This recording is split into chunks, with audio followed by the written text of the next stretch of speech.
যেহেতু আমার কথা শুনলি না, আমার বাড়িতে তুই থাকবি না। তোর জিনিসপত্র আর বের হয়ে যা আমার বাড়ি থেকে। চলো আমরা এখান থেকে চলে যাই। কিন্তু এখন কোথায় যাব আমরা?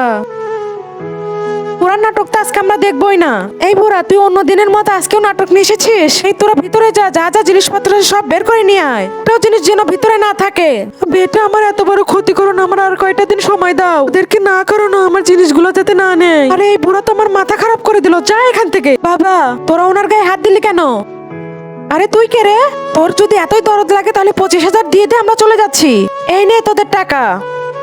এখন ঠিক আছে, হিসাব বরাবর হলো। এখন চল সবাই। তার আগে গাইস, আজকে অন্যদের মতো কসম দেব না। এই আল্লাহর লেখাটি যদি ভালো লেগে থাকে তাহলে ভিডিওটি লাইক করে চ্যানেলটি সাবস্ক্রাইব করে দিও। কমেন্টে বলে যে আই লাভ ইউ আল্লাহ। চলো বাদ যাই।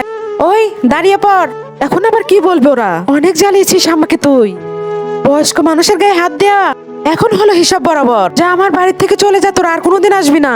আমাকে মাফ করে দে বাবা, আমার ভুল হয়েছে।